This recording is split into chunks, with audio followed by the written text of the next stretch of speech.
irmãos. Que a paz de Deus e de Jesus se faça presente agora e sempre em nossas vidas. Em primeiro lugar, dar meus parabéns, né? Sair de casa com esse frio, deixar a cama, né, quentinha. A minha esposa não teve coragem de me acompanhar, por isso que eu dou parabéns para vocês, né? Vamos começar o tema. Ele falou de palestra. Eu não me sinto palestrante. Eu me sinto uma pessoa que vem aqui conversar sobre a doutrina. Palestrante é o Dival, esse pessoal todo, né? Então, conversar sobre aquilo que eu consegui captar da doutrina, né? Os princípios básicos da doutrina, provavelmente vou falar algo que vocês todos já viram, né? A doutrina tem uma crença em Deus, como todas as religiões têm. Mas o nosso Deus é um Deus de amor. Eu aprendi no tempo de criança que a gente devia temer a Deus. Temer a Deus para a gente não pecar, né? E, na realidade, a gente tem que amar a Deus. O ensinamento do Cristo nos diz que amar a Deus sobre todas as coisas, o mandamento maior, né? E o próximo como a si mesmo, né? Eu levei tempo para entender como amar a Deus, algo invisível, uma força que existe, né? Mas parte primeiro de se amar. Se eu nem me amo, como é que eu vou amar a Deus? Agora, o que é se amar? A ideia de se amar é ter coisas, ter bastante coisas, materiais. Não, a ideia de se amar não é ter bastante coisa. A ideia de se amar é não prejudicar o nosso desenvolvimento espiritual. Nós viemos para a Terra com o objetivo da prática do bem, de fazer o bem, porque temos, vamos dizer, Deus nos dá um objetivo para a vida, para o espírito, uma meta de um dia sermos espíritos puros, espírito de luz. E para alcançarmos isso, temos aí diversas reencarnações, porque numa só não conseguimos.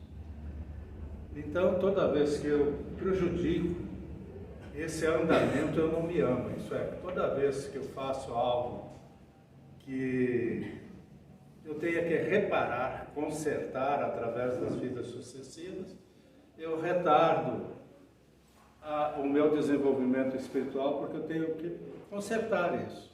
Consertar através da lei do amor. Então eu me amo quando eu faço o bem. Quando eu faço algo de positivo, eu me amo. E quando eu faço algo de positivo, eu amo a Deus. Eu amo o próximo. E quando eu faço algo de amor ao próximo, eu amo a Deus. Então eu chego à conclusão que para amar a Deus é sempre que a gente ama o próximo. Que a gente se ama através de fazer algo de positivo, algo de bom, algo de bem. E dessa maneira eu amo o próximo. E quando eu amo o próximo, eu amo a Deus. Então Deus, que às vezes a gente coloca esse amor a Deus através da oração, da súplica, mas a maior de todas as orações eu entendo que é o que a gente faz. É o que a gente faz no dia a dia.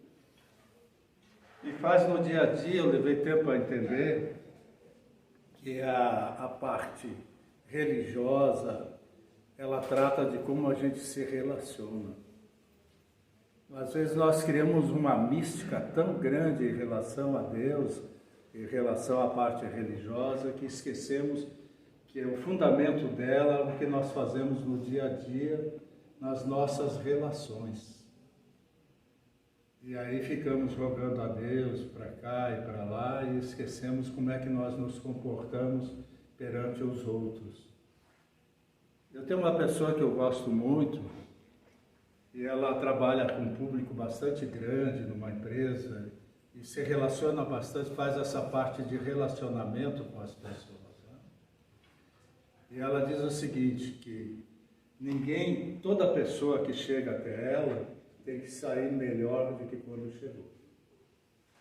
Isso na realidade é se amar, é amar o próximo, e amar a Deus. Então, trazer o mandamento de Deus para o dia a dia, que é o que o Cristo nos ensina. Nós vamos ver lá atrás em Moisés o que a gente não devia fazer. Não mate, não roube, não faça isso, não faça aquilo, e ame a Deus, né? Mas o Cristo não veio destruir a lei, dizer. Mas ele diz o seguinte, perguntado a ele qual é o mandamento maior, repetindo: ame a Deus, ame o próximo e se ame. Porque quando a gente de fato ama, não faz, não mata, não rouba, não presta falso testemunho, dá um passo além do que Moisés já vinha ensinando, de acordo com aquele desenvolvimento daquele povo naquela oportunidade. E é engraçado o seguinte, que se nós obedecêssemos as leis mosaicas, que é a parte moral do Velho Testamento, nós teríamos um mundo bem melhor do que temos hoje, né? Não teríamos corrupção, não teríamos uma série de coisas aí. Nem precisaria prisões, porque ninguém estaria fazendo mal, né? Mas o Cristo prevê um mundo bem melhor para a terra, para nós, se nós fizermos o bem, né? Então nós acreditamos nesse Deus, Deus de bondade, que nos dá a oportunidade, e nós acreditamos que temos uma alma assim, e isso todas as religiões também acreditam, que temos uma alma imortal, né? Alguns dizem que essa alma, ao desencarnar, ao corpo morrer, vão ficar dormindo até o juízo final, uma série de coisas, né? E nós acreditamos diferente, que essa alma continua, e que após o desencarne ela pode se comunicar conosco. Então, quem acredita? As religiões normalmente vão nessas duas partes: uma crença em Deus, um Deus às vezes até severo, nos punindo eternamente, caso façamos algo contrário que prejudique o próximo, né? E algumas delas, né? E que a alma é imortal. Até ali nós dizemos que as religiões são espiritualistas, porque acreditam no espírito, mas o espiritismo vai além. Ele acredita que essas almas, ao desencarnar, possam se comunicar. Não só acredito, como tem certeza. Nós não só acreditamos, como temos certeza da comunicação dos espíritos. Acreditamos que elas reencarnam, e aí está a grande bondade de Deus, que nos dá essa oportunidade de reparar os nossos erros, né? Através da reencarnação. E aí nos manda o Cristo nos dizendo como reparar, através da lei do amor. Então nossa doutrina espírita acredita sim na existência de Deus, na imortalidade da alma, nas comunicações, na bondade de Deus, que não nos condena ao inferno eterno e nem ao céu de descanso, mas nos dá a oportunidade de repararmos. E só tem uma maneira de reparar. No próprio Novo Testamento nos diz que nós cobrimos, que o amor cobre a multidão de pecados. Por isso que na doutrina espírita diz: fora da caridade não há salvação. Fora do que nós fazemos de bom, né? Então nós temos a reencarnação para reparar, não é para espiar. Parece que nós temos uma ideia que nós vamos reparar através do sofrimento, nós sofremos porque pecamos. Não. A única maneira de pagar os nossos enganos, nossos pecados, vamos dizer, é através do bem. O amor é que cobre a multidão de pecados, é o ensinamento do Cristo, que nos traz essa lei de amor, uma lei divina, de progresso, de adquirir virtudes através da reencarnação. E acreditamos também, a reencarnação não é questão de acreditar, é ter certeza disso. E os próprios trabalhos mediúnicos nos provam isso, né? Das obsessões que nos perseguem, e nos trabalhos mediúnicos nos provam a reencarnação. E até fora do espiritismo, nós vemos experiências de livros não espíritas, provando que a reencarnação existe, de pessoas, de crianças que lembram do seu passado com muita facilidade. E a existência de várias pluralidades dos mundos habitados. O próprio Cristo nos diz que a casa do Pai, há muitas moradas na casa do Pai. Moradas no mundo espiritual, que não é só o inferno e o purgatório, ele não falou disso. Há muitas moradas de acordo com o estágio de evolução de cada um, né? E também na parte material, a gente olhando para o céu, vendo essa infinidade de estrelas, né? Vamos ver que não é por acaso que a Terra, um planeta tão pequeno, seja o único mundo habitado por espíritos. Existem mundos mais primitivos, como a Terra já foi, né? Mundos de provas e expiações, como a Terra o é, e cujo destino da Terra será um dia ser um mundo de espíritos perfeitos, mas dependendo da população que aqui vive, de se desenvolver e até que ela se atinja esse estágio de mundo bem adiantado. Nós temos aí, pela bondade de Deus, então, uma lei de progresso. Nós vamos evoluindo sempre, não há retrocesso. Nós já passamos por períodos mais difíceis, né? Eu sempre digo que a gente descreve o inferno com tanta naturalidade, né? Os mundos inferiores, as casas do Pai, onde a gente é atraído pelas nossas imperfeições, nós escrevemos com muita facilidade. É muito mais fácil escrever algo de sofrimento do passado no mundo espiritual, porque provavelmente por lá já passamos, inconscientemente trazemos em nossas memórias. Não temos nem ideia do que é uma casa do Pai de espíritos tão elevados, porque ainda não tivemos condições de chegar lá. Mas vamos, através das vidas sucessivas, então, das reencarnações, acumulando virtudes. E nascemos para o bem, né? Todos nós viemos para essa terra para nos desenvolver e para reparar através do amor. E a reparação que nós fazemos, eu não gosto da palavra resgate, embora ela tenha um significado, mas a gente desvirtua da palavra, o significado do resgate como se nós resgatássemos através da dor.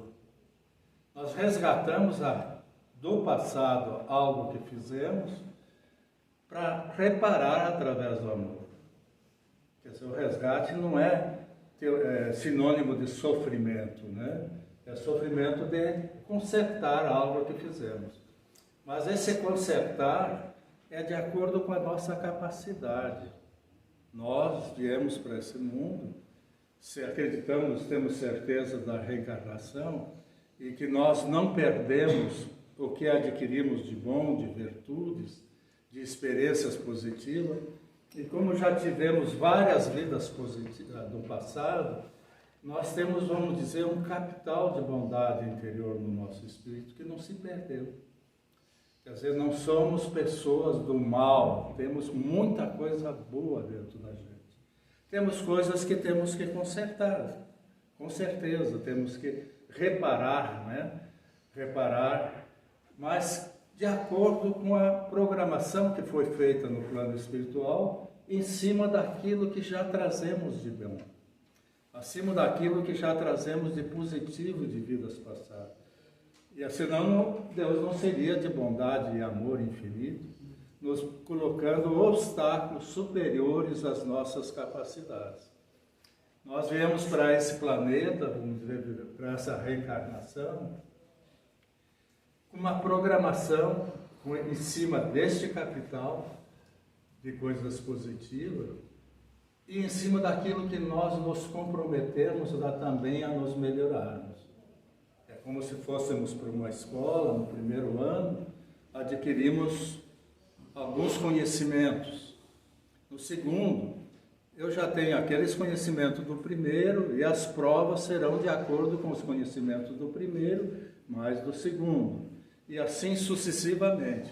Então, as provas que nós temos nesta vida não é de sofrer. As provas que nós temos nessa vida é de fazer o bem. Se nós passamos pela prova de fazer o bem ou não passamos, em cima daquilo que nós nos comprometemos antes de vir para cá.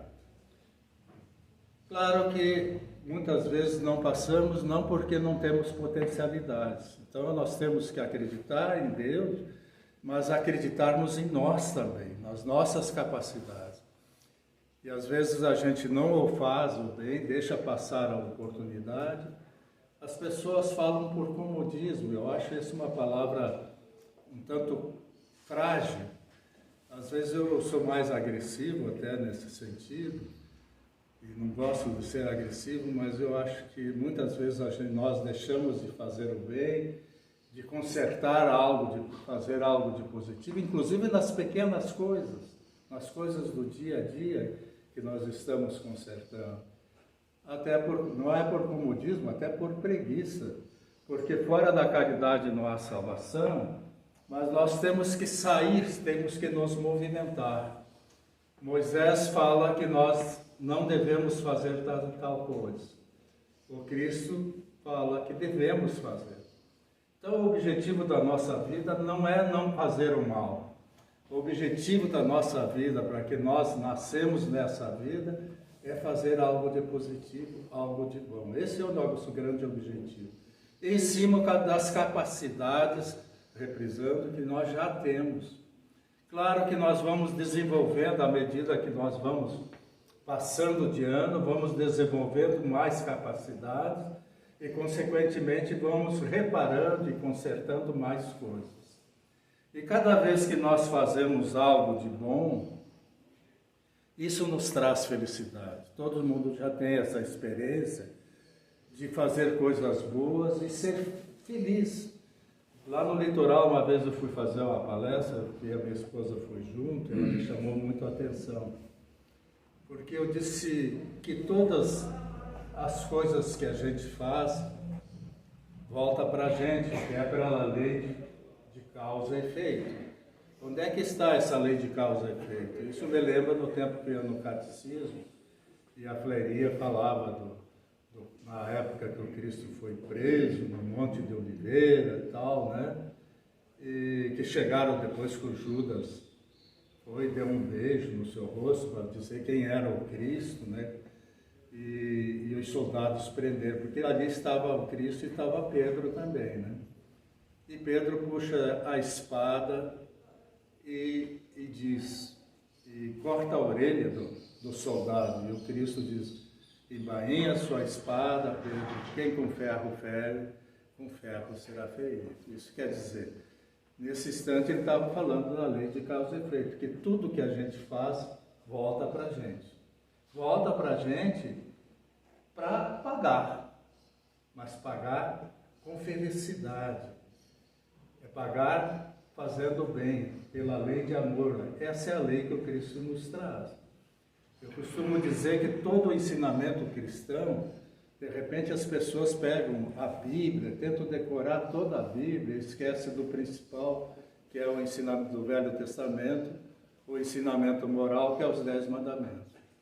E pega o Evangelho bíblico e ficam tentando decorar e esquece da essência, que é amar. Do mandamento maior, que se resume em 3 letras somente. Todo o ensinamento do Cristo se resume em 3 letras, simplesmente ame. Ame quer dizer faça. Moisés diz não faz, e o Cristo manda fazer. Manda fazer o bem, porque praticamente você não faz o mal. E aí eu, em cima desse raciocínio, lá no litoral, eu falei assim, a única coisa que não volta, olha só, o choque que dá quando a gente faz isso. Parece que a gente vai fazer o bem para receber o bem, né? Não, a única coisa que não volta é o bem que a gente não faz. Pronto. Que loucura falar isso. Porque quando a gente faz o bem, ele já está dentro da gente, senão a gente não faria. E aí a minha esposa me chamou a atenção, né? Depois, né? Mas daí eu expliquei por quê, né? E eu não tinha explicado por quê na palestra. Porque quando a gente faz o bem, ele volta para a gente, sim. Volta em termos de felicidade. volta em termos de alegria de ter feito. Você pode ver as pessoas que são voluntárias, a felicidade de estar fazendo algo de bom, aquilo parece que preenche um vazio dentro da gente. É a forma como volta, né? E o mal volta, sim, tudo que nós fazemos, ele volta, mas não volta para nos castigar. O pessoal normalmente diz aí, eu até criei um outro ditado, que cada um tem uma cruz que tem que carregar, né? Como se a gente nascesse para sofrer. Não é verdade? Cada um tem uma cruz que tem que carregar. Eu criei um outro ditado, cada um tem uma cruz que tem que se livrar. Porque fazendo bem você se livra do peso. Você é feliz. Então por que a lei de amor? Já viu alguém sendo infeliz amando, fazendo algo de bom, fazendo por amor? Ninguém é infeliz. Faz por amor. Até o nosso trabalho profissional, fazendo por amor, deixa de ser trabalho. É felicidade. Tudo que nós fazemos com amor. Por isso que a lei é de amor, né? Embora tenhamos o livre-arbítrio de decidir entre o certo e o errado, Deus não nos tira o livre-arbítrio nós cometendo algo de errado, não. Ele continua nos dando o livre-arbítrio e depois nós vamos ter que consertar. Deus não nos castiga, nós nos castigamos se insistirmos em mantermos os enganos. Quer dizer, ele nos dá a oportunidade de fazer o bem. Por isso, fora da caridade não há salvação. Não é fora do espiritismo não há salvação, né? É fora da caridade não há salvação. Insistimos em não fazer as coisas corretas, nós vamos experimentar aquilo que fazemos. Quem com ferro fere, com ferro será ferido. Isso é a última oportunidade que Deus nos dá de aprendizado. A primeira oportunidade é a insistência que Ele nos dá de fazer o bem. Por isso nos manda o Cristo, trazendo a lei de amor. Não faça aos outros que você não gostaria que fizesse a você. O próprio Cristo falando da lei de causa e efeito, né? Fala da lei de causa e efeito, e nós temos um progresso a seguir como espírito, de sermos espíritos de luz um dia. E cada vez que fazemos algo de bom, repetindo, estamos nos amando. É a melhor forma de nos amar. Não é somente ter coisas. Claro que precisamos, isso faz parte, vamos dizer, da essência do espírito, buscar a felicidade. E as coisas também nos dão felicidade, nos dão conforto, um bem-estar. Isso faz parte da essência do espírito, né? Mesmo na matéria, desde que não prejudique o próximo. Prejudicando o próximo, nós estaremos nos prejudicando também espiritualmente. Nos amar no sentido espiritual, repetindo, né? Então nós temos um progresso a avançar. Não há retorno. Nós nunca nos tornaremos piores do que fomos ontem, do que fomos em vidas passadas. E isso sempre existiu como ensinamento. Até no Antigo Egito, né, nós tínhamos ali a metempsicose. A metempsicose era uma forma de amedrontar, como Moisés, as religiões mais tradicionais, antigas, que tiraram a reencarnação do ensinamento do Cristo, porque o Cristo pregava através da reencarnação. Embora ela tenha sido retirada do Novo Testamento, ficou ali uma série de comprovações que ele ensinava, né? Que ele pregava através do processo reencarnatório. No Antigo Egito, se pregava a reencarnação de uma forma muito severa, dizendo que se era venenoso que nem uma cobra, você ia nascer num corpo de cobra, né? No sentido de amedrontar, né? Mas não fazer o mal. Então nós tivemos no passado tantas coisas dizendo para nós não fazermos o mal, né? Embora os grandes sacerdotes sabiam que não era nada disso, era para ter um controle sobre a população. E o Cristo nos traz essa caminhada em direção à luz, tanto que ele nos diz que vós sois deuses, né? Deuses com letra minúscula. tudo o que eu faço vocês poderão fazer e muito mais. Dizendo que nós temos um caminho a seguir e que depende, como diz um amigo, o Espiritismo é a religião do depende. Não depende de quê? Depende da gente se esforçar, né?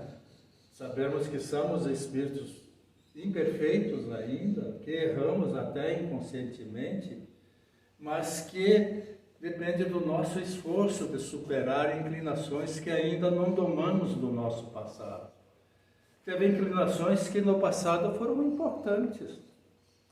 Por exemplo, a nossa agressividade lá nas épocas de caverna foi importante para sobreviver à espécie. Mas hoje não. Hoje nós dependemos de todos, né? E eu tenho uma experiência de vida, eu sou filho de agricultor, né?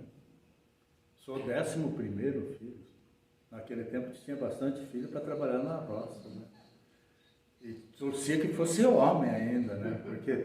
Porque se fosse mulher, casava e ia embora. Ia ser mão de obra lá na outra.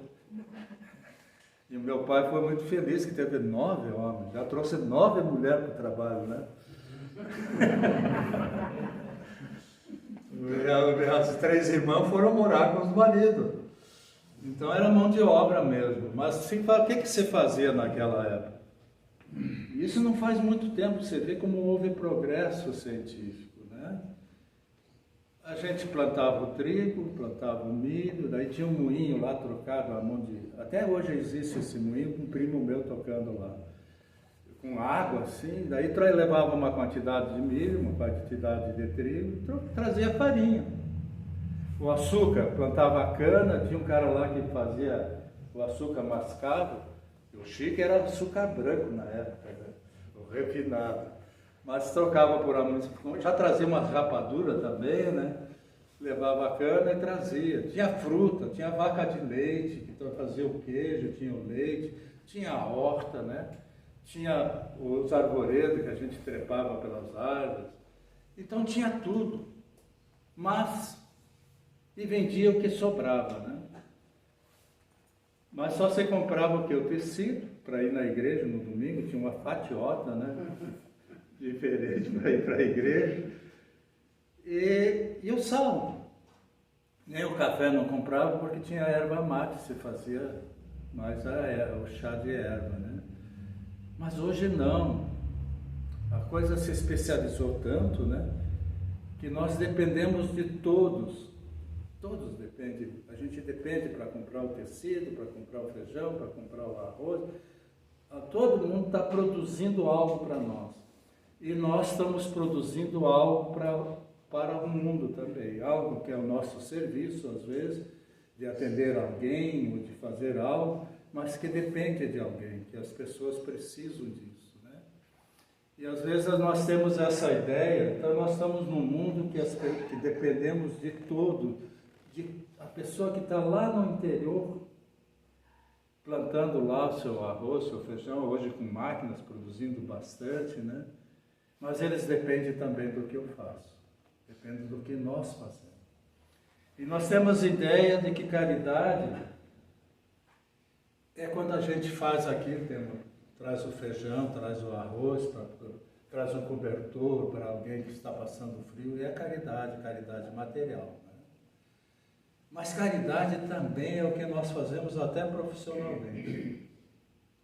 O que eu faço bem, até ganho dinheiro para fazer bem, e faço porque aquilo vai servir para alguém. Então, a caridade é aquilo que nós fazemos, tudo que fazemos com amor, até profissionalmente. E tudo que fazemos com amor é também oração.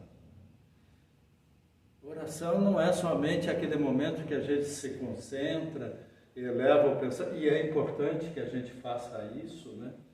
Para se ligar com o plano espiritual, né? Mas oração é tudo que a gente faz no dia a dia, porque tudo que a gente faz reflete para o próximo. Você vê que até no que fazemos profissionalmente, no meu tempo de criança, meu pai me ensinava que o trabalho era digno. Era algo que dignificava o ser humano.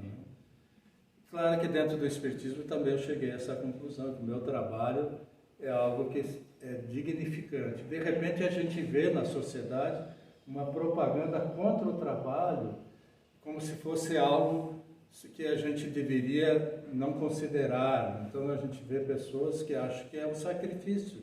Não, é algo importante para o ser humano, é uma forma de caridade e eu estou recebendo uma remuneração por aquilo, né? E caridade, nesse progresso espiritual, é tudo que a gente faz no dia a dia. Eu moro num conjunto de 5 prédios, de 16 andares. Cada andar, eu gosto de matemática, né? Eu acho que é lá das vidas anteriores. Cada andar tem 4 apartamentos. Então, o edifício tem 64 apartamentos. 5 vezes 64 dá 320 apartamentos naquele conjunto de 5 prédios. 320 apartamentos, uma média de 2, 3 pessoas, dá quase 1.000 pessoas ali num pedaço de terra, né? Maior que a cidade da onde eu nasci. Você vê que barbaridade, né? E eu dizia assim, dos 11 pessoas, dos 12 pessoas que nasceram, o único vivo era eu. Porque eu morava na cidade, depois eu descobri que o único vivo era eles, que moravam no interior, tinham uma vida calma, menos agitada que a gente tem aqui, né? Mas o que eu digo dos 5 apartamentos? Para falar de caridade, porque a caridade é o que a gente faz. Esses dias eu estava descendo, daí tinha um caminhãozinho recolhendo lixo, porque 5 apartamentos tem bastante lixo. Diz, olha que bom o senhor recolhendo o reciclado. E ele é muito triste, né? Muito triste porque as pessoas deveriam separar, né? Eles não separam, misturam lixo e tal, né? Mas vamos esquecer o caminhãozinho, vamos pensar naquele carrinho que passa ali, né? Olha como nós estamos integrados. Por que eu estou falando isso? Que eu nasci naquele meio, nós não estávamos tanto integrados. Era integrado no momento que nós íamos lá na igrejinha para conversar sobre a vida, a religião daquele jeito. Nem tinha padre, não tinha nada, porque era lá isolado. Mas era um momento de se encontrar uma vez por semana para conversar sobre o tempo, sobre o trigo que não deu certo, a chuva que não veio, né? Era o meio que se vivia. E hoje nós estamos tão integrados que a separação do lixo é uma caridade enorme para aquelas pessoas que estão carregando, não estão assaltando, que estão carregando aquele carrinho com tanto sofrimento para sustentar os filhos. Às vezes até com os cachorros atrás, porque o cachorro não é porque eles... É o que lhe dá o calor de noite, o cachorro se encosta às vezes do lado dele ali, dá o calor humano, um calor que não é humano, mas animal, até para se aquecer, e que faz companhia. Então ele sustenta, mas ao comprar uma camisa de algodão, está beneficiando lá a pessoa lá do interior que plantou um pezinho de algodão, o que transportou, o que industrializou. Olha a cadeia de benefício que dá uma comprazinha de nada, como nós estamos integrados. Aí eu estava falando do lixo, eu gosto de falar disso, porque é uma coisa tão simples, e o bem a gente faz nas coisas simples, não é nas grandes coisas. É pôr amor nas coisas simples do dia a dia. Isso é ser feliz, né? Aí uma pessoa me falou depois, assim para mim, Eloy, você sabe que eu não tinha pensado nessa cadeia? Pois é, mas fazer o bem não é só separar. Mas eu posso fazer melhor, isso é amar o próximo, né? Essa é a lei de amor. Eu posso deixar limpo para não estragar o outro, eu posso deixar aquela caixa, em vez de deixar a caixa, posso desmontar, tudo posso fazer melhor para o próximo. E fazendo melhor para o próximo, estamos fazendo melhor para nós também, né? Então, tudo que eu posso fazer melhor é amar a Deus, é ser instrumento de Deus. E no momento que eu separo o lixo e não misturo, tem aquela caixa de leite vai levar 300, 400 anos para se diluir aí na natureza, né? Daqui 300 anos nós vamos voltar para cá, vamos encontrar toda aquela... E vamos reclamar do passado que fomos nós mesmos que deixamos lá, né? Então, além de beneficiar o próximo, nós também estaremos preparando essa casa para nos recebermos lá na frente. Uma coisa tão simples do cotidiano, agora imagine o resto do dia a dia. Isso é coisa material e não fazemos. Eu fico muito triste de ver ali e na rua as coisas acontecendo com uma coisa tão natural, né? É como se nós tivéssemos uma casa, alugasse essa casa para alguém e esse alguém nos devolvesse destruída e não como nós o entregamos, né? Então nós estamos recebendo de Deus uma casa, que é a nossa morada aqui no planeta. Estamos devolvendo quando sairmos daqui de que forma? E que cada faça aos outros que gostaria de fazer, que fizesse a você. Lá na frente, o que nós estaremos recebendo da nossa casa que deixamos aqui. Então, fazer o bem, que está na lei do amor, que está em nós progredirmos, depende de uma coisa muito simples. Depende de nós sairmos do nosso comodismo, mas depende da compaixão. Esse é o termo religioso, mas eu gosto mais de uma outra palavra, né? Porque nós nascemos para isso, na realidade.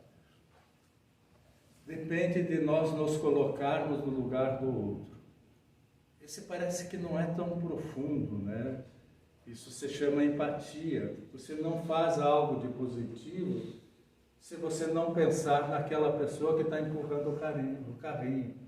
Se não pensar naquela pessoa, quando você for comprar o tecido, que plantou o tecido, o algodão lá distante, que a gente nem sabe quem é. Então esse se colocar no outro, na realidade o que me dá mais força para pensar no outro, é como se a gente se vestisse do outro. Se vestir do outro, porque se colocar no outro, parece para mim ficava vago. Mas daí eu vi Roger falar, Carl Roger, dizer assim, que é um mergulho no mundo do outro. Se a gente não tiver essa capacidade de mergulhar e enxergar o mundo através dos sentimentos e dos olhos dos outros, a gente não vai fazer algo de positivo na vida. A gente nós vamos ficar somente voltados para nós mesmos, buscando o nosso bem-estar o máximo possível, né? Esquecendo que o nosso bem-estar pode estar prejudicando alguém. E prejudicando a nós mesmos pela lei de causa e efeito, né? Prejudicando o nosso desenvolvimento espiritual.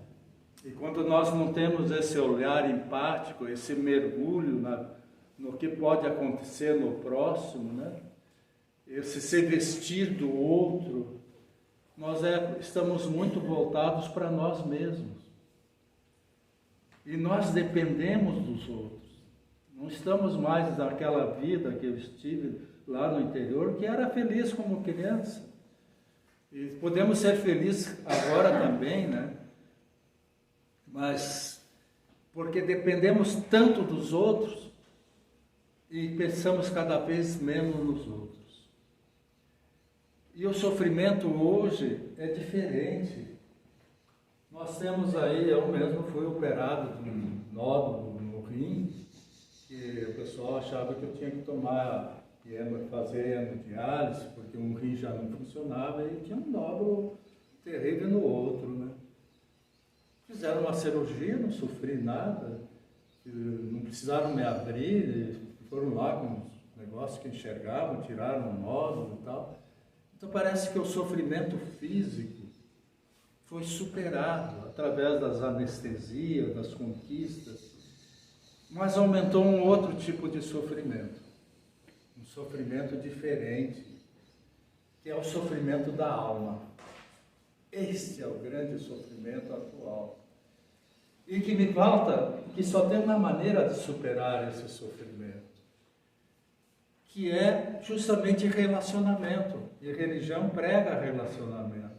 O Espiritismo prega de como a gente deve se relacionar. O grande mal da humanidade hoje, segundo a Organização Mundial da Saúde, é a dor da alma. São quase 800 mil pessoas por ano que tiram a vida.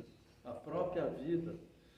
E tiram a própria vida, primeiro, porque não tem uma religião que lhe dê tanta fé, como o Espiritismo nos mostra o que somos hoje, nos mostra pelo que somos hoje, o que fomos no passado, e nos dá um caminho para o futuro, né? E a dor da alma, as pessoas tiram as suas vidas, não é porque quer acabar com a vida, quer acabar com essa dor. É uma dor, quem já não teve tanta gente falando em tristezas profundas, né, depressão, e é algo que se pode fazer nos relacionamentos, de se entender as pessoas. E o Espiritismo nos dá essa possibilidade, se faz atendimento fraterno nos centros, né? Mas esse atendimento fraterno parece que falta lá fora, falta nas nossas casas. Nós estamos tanto envolvidos com as coisas materiais que esquecemos de dar essa compreensão, de olhar o mundo através do outro, né? Desse mergulho através do outro. E quando mergulhamos no mundo do outro, de nossos diálogos, nas nossas conversas, nós temos que esquecer do que nós pensamos e enxergar a vida através do outro, de entender os sentimentos, não os problemas. Os problemas nos trazem sentimentos, mas nós, como espíritas, sabemos que as pessoas têm capacidade, porque não viemos para esse mundo sem capacidade de superar os obstáculos. Deus não estaria nos castigando se nos colocasse superior à nossa capacidade, que eu falei lá no começo, em termos da nossa programação. Mas nós fazemos algo, nós mesmos, nós bloqueamos as nossas capacidades. Nós temos a capacidade de bloquear a própria capacidade interior. Como é que nós bloqueamos? O próprio Cristo nos ensina. São os sentimentos negativos, o medo, o ódio. Esses sentimentos negativos nos bloqueiam. Eu dou um exemplo da própria vida, por exemplo, como estudante lá no primário, né? Ou mesmo quando estava na universidade. Ficava estudando com medo de não tirar uma nota boa. Chegava na prova, ficava nervoso e esquecia tudo.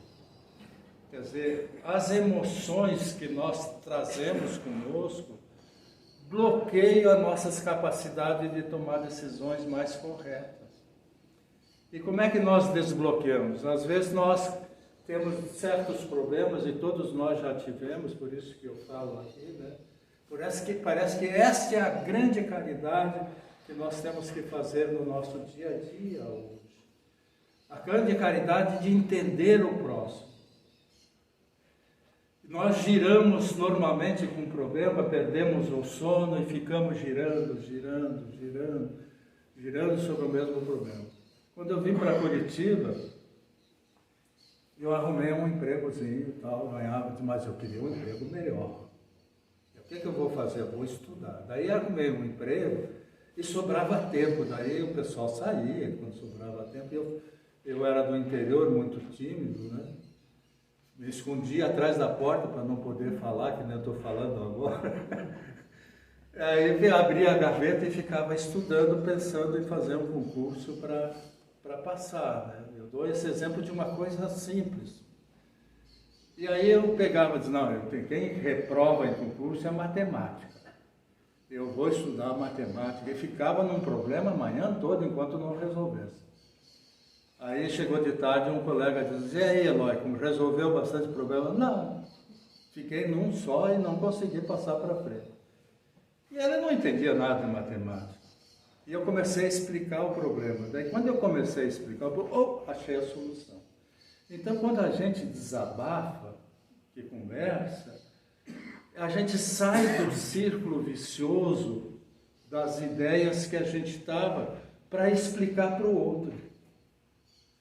E aí surgem novas ideias, vai se acalmando e surge. Então, a grande caridade que eu vejo hoje é o diálogo, de saber ouvir. saber ouvir os sentimentos. E saber ouvir não é julgar as pessoas. É acreditar que a pessoa tem capacidade, mas que ela possa pôr para fora, jogar para fora e encontrar soluções que estão dentro dela, né? Agora, isso depende de um treinamento que a gente faz em casa. Vocês já repararam, minha esposa ainda trabalha, né? Ela chega em casa, um caco, coitado. Chega, sim, né? Aí a gente começa, faz um café aí, vamos conversar. Fica conversando sobre o dia. De repente levanta, eu vou lavar a roupa, tem a máquina, não precisa ir no rio como antigamente, né? Tinha que ir lá e esfregar. Vai lavar a roupa, quer passar, quer fazer não sei o quê, porque desanuviou, né? Se aliviou. Então conversar sobre as pequenas coisas do dia a dia é uma grande caridade. Ouvir sem dar conselho. Vocês já repararam, todos nós recebemos conselho, né? Como é ruim, parece que não acreditam na gente, né? E conselho, se fosse bom, ninguém dava de graça. Por quê? Porque quando eu dou conselho, eu não acredito que a capacidade ele tem. Agora, se eu ouço com atenção e falo dos sentimentos e não do problema, a pessoa desabrocha, vem à tona e parece que nós estamos nos isolando. Agora no inverno que existe de campanha de alimentação, de tecido, não sei o quê. Agora, se as coisas materiais, isso é a conclusão minha, fosse solução da humanidade, não haveria tanto suicídio nos países mais desenvolvidos, onde todas as partes materiais estão resolvidas. E no Brasil, sabe qual é o estado que mais tem suicídio? Os índios. Rio Grande do Sul. Um estado um dos mais desenvolvidos, Santa Catarina. Vai ver se no Nordeste, lá onde o pessoal está quase morrendo de fome. Não tem, porque a dor é a dor da alma que nós temos, a dor da gente não ser... E a religião fala de relacionamento. Faça aos outros, ame ao próximo. Isso é relacionamento. A gente esquece que o principal princípio da doutrina espírita e da religião é a lei de amor, é a lei de se relacionar. Às vezes a gente pega a leitura e passa por cima disso, né? E é um treinamento que se faz em casa, conversando sobre o dia a dia, de coisas pequenas. Porque se nem as coisas pequenas nós não falamos, que dirá das coisas grandes quando surgem? Se nós não falamos das coisas do nosso dia a dia, do meu problema, do meu trabalho que eu faço, e do meu dia a dia, das coisas que eu encontro, quando aparece um problema grande, não falo também.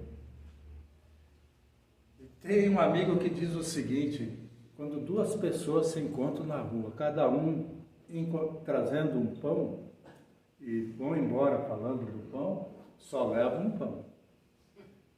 Não leva mais nada, só leva um pão. Agora, quando duas pessoas se encontram com ideias, falando sobre ideias, quando se separam, as duas levam duas ideias. Então, diálogo mesmo. É conversar. Não impor uma ideia, porque quando cada um posso até ter resolvido aquele problema da minha maneira, mesmo problema, mas a maneira de ver, e nós como espíritas temos essa facilidade de entender, a maneira de ver o mundo, por isso esse mergulho na pessoa. É mergulhar na pessoa como se fosse ela, e é dessa maneira que a gente consegue entender as pessoas, e é dessa maneira que as pessoas nos entendem. Se não mergulhar dentro de mim, ela não vai me entender. Esse mergulho é de ver o mundo. Quando eu começo a analisar sobre o meu prisma, eu não estou entendendo a pessoa. E parece que está faltando esse tipo de calor humano no momento. Esse tipo de caridade, da arte de ouvir pessoas, ouvir sentimento de pessoas. E acreditar que as pessoas têm capacidade, que nós temos que acreditar em Deus, e que nós temos capacidade de resolver problemas, sim, de acordo com o que foi planejado nas vidas anteriores, e que precisamos ter alguém que a gente possa confiar. E esse alguém que a gente possa confiar está dentro de casa, está do nosso lado.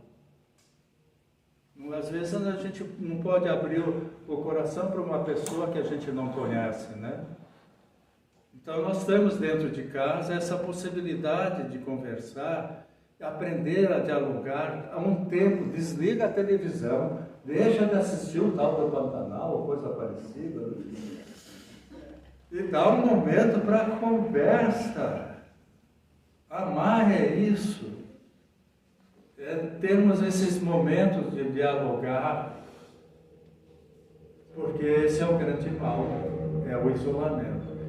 Se fala que suicídio a pessoa, é só os problemas, não. O que mata não são os problemas, são a solidão. Eu estou numa família de 12, 13, 15 pessoas e não tenho com quem falar. E se eu não tenho com quem falar, trocar, eu não me liberto, eu não saio do meu círculo vicioso.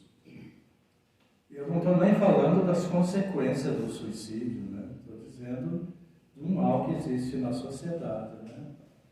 Eu não estou falando do que a pessoa ocorre após a morte, o que provoca em outras reencarnações, né? Não estou nem falando disso, né? Porque ele quer matar o problema, mas não mata o problema, quer matar a dor, mas não mata o problema e surge mais problema. Eu estou tentando trazer algo do nosso cotidiano, das pequenas coisas que a gente faz. Caridade a nossa profissão que nós fazemos, porque a população depende daquilo que eu faço até profissionalmente. É caridade até na separação do lixo, nas pequenas coisas, porque isso reflete na natureza e nas pessoas, dão condições de vida para pessoas. É caridade o que a gente faz no dia a dia. E que religião, todas elas pregam fazer o bem. Pregam fazer o bem com quem? Com o próximo. Então todas elas tratam de relacionamento, mas muitas delas se perdem no misticismo, se perdem em algo do sobrenatural. E nós, como espíritas, sabemos que não existe sobrenatural. Existe sobrenatural para aqueles que não conhecem, que acham que a vida é só pelas leis da matéria, pela física, pela química, pela engenharia, que são leis que regem a matéria. E nós, que somos espíritos, sabemos que existem leis naturais da espiritualidade, do invisível. Então não existe sobrenatural, né? Então nós sabemos, temos essa facilidade dessa ligação com o mundo superior, né? O mundo do invisível, que é para lá, de lá nós viemos e que para lá nós voltamos, né? Como dizia uma amiga minha, muito boa, de coração, uma alma fenomenal. Eu diria que ela estaria 10 passos à minha frente em termos de bondade. Eu ainda tenho muito que conquistar para chegar até ela. E ela dizia assim, eu admiro o Espírito. Mas por quê? Você é uma pessoa tão boa? Porque o Espírito não tem medo da morte. Mas a morte não existe, eu disse para ela. É que se pregou tanto coisas do sobrenatural para ela, tanto medo do invisível, que acaba ficando com medo de ir para a verdadeira casa, que é o mundo espiritual. E desde que a gente sabe que não há um regresso pior, porque nós só avançamos, no pior das hipóteses, nós vamos voltar para o mesmo lugar. Mas a casa do Pai tem mais diversas moradas, por isso, fora da caridade de nossa salvação, nós almejarmos uma morada melhor, avançarmos melhor, e é através da caridade. Eu digo sempre que é um problema. Sabe qual é o meu maior problema? Eu tenho um inimigo terrível. O meu inimigo é o tempo. Já é 11 horas, eu fico aqui falando. Fico falando e quando eu olho lá, ainda bem que tem um relógio ali na frente. E é uma falta de caridade ir além das 11 horas que vocês vieram aqui, para no máximo 11 horas. Né? Mas em Espiritismo a gente vai proseando, vai aparecendo ideias e a gente vai contando. Né? Eu não venho fazer palestra, eu venho prosear, como a gente falava no interior. Né? E aí a gente vai contando história. Né? Eu desejo a vocês muita paz. Pense que religião é como a gente se relaciona no dia a dia. Só isso. E que ninguém, como diz essa pessoa que vestiu o mundo, que toda pessoa que chega até nós tem que sair melhor do que quando chegou. Isso é amar o próximo. Isso é amar Deus. Simples. E que todo o ensinamento do Cristo está resumido em 3 letras. Simplesmente ame. Faça com amor. Certo? Muito obrigado pela atenção e que Deus os abençoe. Até uma próxima, se assim Deus permitir.